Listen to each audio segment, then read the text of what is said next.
Et bonjour à toutes, on se retrouve aujourd'hui pour créer cette petite carte-ci. Donc tout simplement pour vous apprendre une jolie petite technique, on va dire, un petit tutoriel pour créer son propre papier à motif. C'est tellement plus personnalisé et tellement plus sympa, je trouve, de faire ce genre de petite technique. Ça rajoute vraiment quelque chose de technique à la carte. Je me répète, désolée. Et j'ai déjà tout prédécoupé, comme ça la vidéo ne sera pas trop longue. Donc ici, j'ai fait une version rose et aujourd'hui, on va faire ensemble une version qui sera plus dans les bleus. Donc pour faire cette petite carte, vous aurez besoin d'un set de tampons, n'importe lequel. Je vais laisser la petite carte là en témoin. Donc moi, j'ai utilisé un set de tampons de Celebration de cette année. Ensuite, nous allons utiliser une base de carte. Ma base de carte est déjà faite. Pour info, c'est juste une base de carte qui vient d'un papier A4. Donc elle fait 10 de large et en hauteur 29,7 plié en deux. J'ai également rajouté un petit morceau de papier blanc qui lui fait 6 par du coup 14,8 à peu près. Et pour faire cette technique, vous aurez également besoin de 2 encres. Alors, dans les mêmes couleurs, dans les mêmes tons de couleurs, on va dire. Moi, j'ai pris 2 bleus différents. J'ai volontairement voulu prendre un bleu beaucoup plus foncé parce que je pense que ce sera très sympa. Et on s'y met tout de suite. Donc déjà, pour la base de carte, on n'a rien de plus à faire, si ce n'est qu'on percera un petit trou après.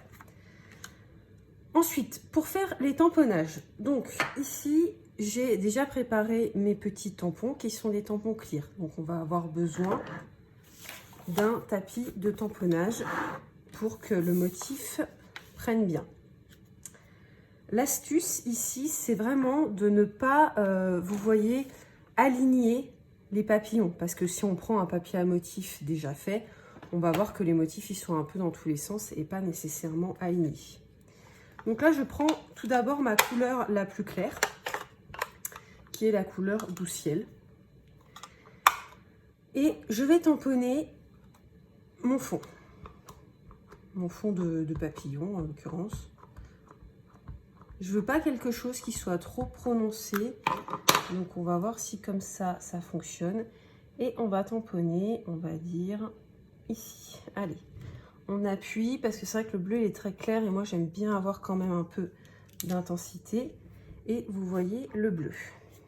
Ensuite, on refait ça donc 3 fois. Après, ça dépend de la taille de votre carte, ça dépend de la taille de votre tampon. Vous pouvez très bien le faire, on va dire, plus de fois que 3 fois. Hein. Là, c'est adapté à ma carte, mais ça ne le sera peut-être pas forcément à la vôtre. Et on en fait un petit dernier parce qu'il reste un fond blanc. Voilà. Et on tamponne. Donc là, n'hésitez pas, vous tamponnez à cheval sur votre feuille. Et ça convient très bien. Voilà. Ensuite, une fois que vous avez fait ça, vous passez à votre couleur la plus foncée. Donc voilà, pour cette couleur plus foncée, j'ai choisi la Bleuet des Bois, qui est un très beau bleu jeans, on va dire, que j'aime beaucoup. Donc là, hop, on en dépose sur la partie du dessus. Vous voyez, ça fait un très très beau bleu. Et là, on va venir le mettre sur... Alors, je vais enlever celui-ci pour le coup parce que je veux bien voir où je mets mon motif. Et on va venir le mettre à peu près sur le bleu d'en dessous. C'est pas obligé de coïncider exactement, mais c'est mieux si ça l'est. Voilà. J'adore le rendu en bleu, c'est vraiment sympa aussi. Voilà, ici, de la même manière, ça va couper un peu les pattes du papillon, mais comme je disais tout à l'heure, ça ne me dérange pas. Ça fait un vrai papier à motif. Et on fait une dernière fois. Voilà. Et là, je viens le mettre comme ceci. Alors, vous inquiétez pas, hein, ça va tamponner sur votre support en dessous, mais bon, c'est pas très très grave. Voilà, donc on en a fini avec les tamponnages. Pour coller, moi je viens coller, cette fois je vais venir coller on va dire au double face ou au rouleau double face. Donc je déplie ma carte pour être sûre de la manière dont je colle. Voilà, hop, on va mettre un coup de roller ici. Un coup de roller ici. Voilà. Et on va venir le placer. Alors, tout compte fait, je vais replier pour être sûr. Là, il vous suffit de bien aligner.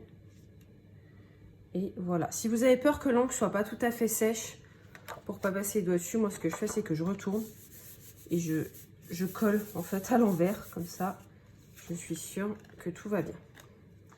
Ensuite, vous voyez, j'ai fait passer une petite cordelette. Donc, cette fois-ci, je vais faire mettre une petite cordelette blanche. Je vais juste devoir percer un trou parce que, comme vous le voyez, je la fais passer à l'intérieur. Ça donne un petit détail derrière qui est sympathique. Donc là, vous prenez une petite perforatrice et vous venez percer jusqu'à la lisière du papier blanc. Voilà. Pour quand même qu'on voit la découpe, on va dire. Vous prenez ce qu'il vous faut de petites ficelles. On va essayer, vous la mouillez un peu si elle est un peu défaite comme la mienne. Hein. Vous n'hésitez pas, voilà. Je sais pas vous, mais moi j'ai tendance à toujours découper trop de cordelettes, donc j'ai toujours des chutes impressionnantes. Et là, on va venir faire un petit nœud. Donc moi déjà, je viens faire un double nœud à peu près à l'endroit où je veux mettre mon nœud.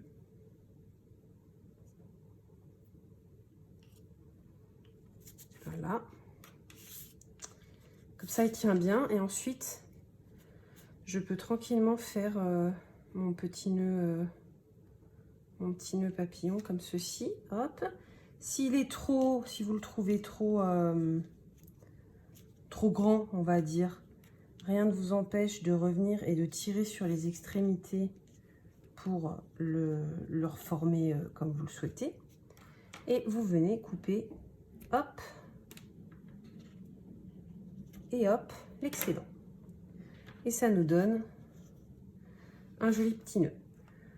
Ensuite, pour tamponner le petit message, j'ai décidé de prendre la même couleur que le fond et de tamponner en noir. Donc pour ça, j'utilise ma Versafine claire, qui est pour moi la meilleure encre pour tamponner des écritures. Et je viens ici mettre meilleure vue. Ensuite, je m'équipe d'une perforatrice étiquette qui est parfaitement coordonnée pour ce type d'écriture. Donc là, on va bien centrer la chose. Voilà, on coupe. Voici, je viens mettre derrière. Alors, hop, je viens mettre derrière des mini Stampin' Dimensionals.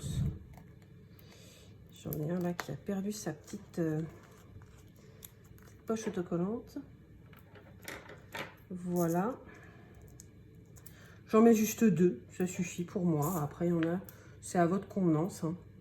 Il y en a qui préfèrent en mettre plus. Moi, je préfère ne pas gaspiller, on va dire, et en mettre moins.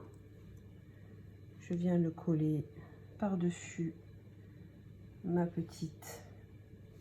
Et pour rajouter un peu de relief et de brillance, je viens mettre un petit cristal du Rhin. J'adore faire ça, je trouve que ça donne vraiment une petite dimension et un petit point brillant à ma carte. Et voilà, on a terminé. Vous voyez, c'était une carte vraiment très rapide à faire et ça permet d'avoir quelque chose de tout à fait personnalisé avec à l'intérieur la petite ficelle qui dépasse. J'espère que ce petit tutoriel vous a plu et on se retrouve la semaine prochaine pour une prochaine vidéo.